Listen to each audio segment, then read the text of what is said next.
Bunu almamışdan əvvəl bu videoya diqqətlə bax. Gəlin açaq baxaq, içində nə var.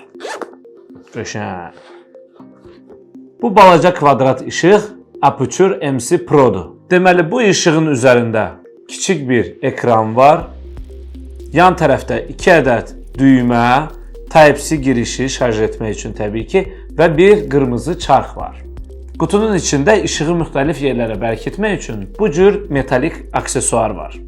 Qutuda həmçinin maqnitli ağ difuzor var, hansı ki işığı yumuşaldır. Qutuda həmçinin USB Type-C kabeli var, hansı ki bu işığı şarj edir. Bu işıq kiçik olsa da çox güclü işıq verir. Gördüyünüz kimi işığı çox güclüdür. Deməli, işığın yan tərəfindəki 2 düymə var, demişdim daha öncə. Birisi yandırıb on-off düyməsidir, yandırıb söndürür işığı. Digəri isə menyu düyməsidir. Menyu düyməsi nə üçün lazımdır?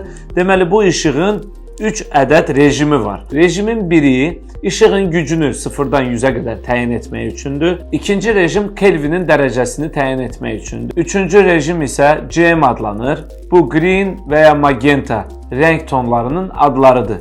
Yaşıl və ya bənövşəyi rəng tonlarına çevirə bilərsiniz.